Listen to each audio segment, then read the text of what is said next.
So Cambridge Innovations works as the venture arm of the organization. Tell us a little bit more about how that part of the organization works. It's similar to that thought process, which is, so I'll digress for a second, as I love entrepreneurs. And there's roughly 50,000 companies created in America every year. Less than 10 of them have 90% of the value.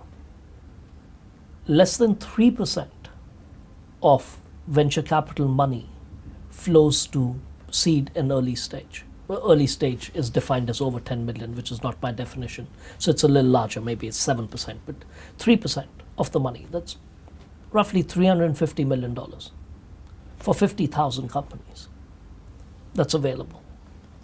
It's not much, right?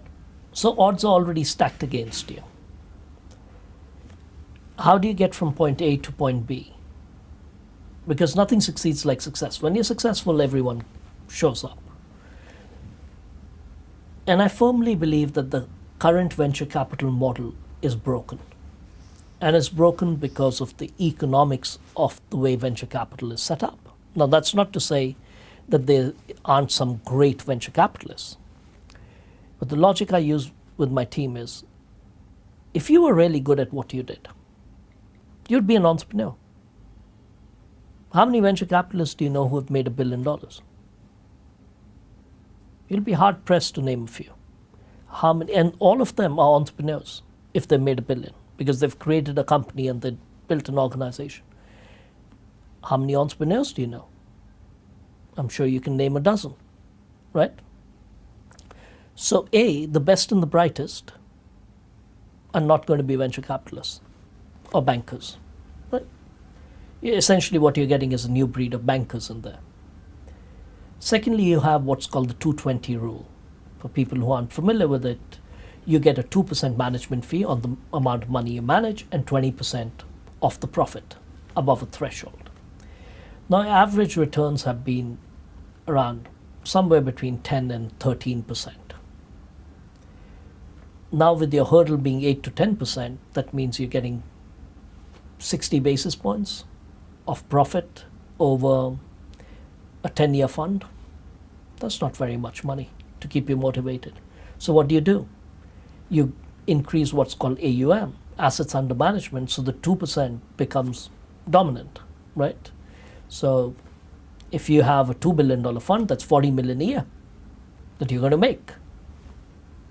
Now, I'm going to be very hard pressed to tell you how my expenses can be $40 million a year, especially when I have 5 funds and I'm managing $10 billion, right? So the numbers just start moving in a direction which makes it broken on two sides of the equation. One, there's very, very few. When I started in the 90s, almost every venture capitalist was an entrepreneur that was then helping.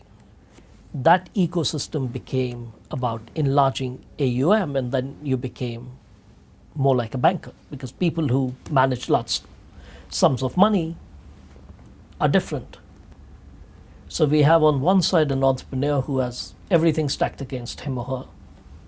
On the other side, we have very limited capital, contrary to what people say, that is trying to marry this. But more than capital, yes, this guy needs fuel to move forward, but he also needs a direction, a navigation system, tires, all this other stuff, if you use that analogy. So now, how do you help him or her? So our thesis, which I briefly mentioned earlier, how do you innovate more than one company a year? Because that's your passion, and we've been through. So in this iteration, we are saying, all right, let's harness the passion of the entrepreneur. Let's call him, in this analogy, the engine. You have a great engine. You need to build a car around it.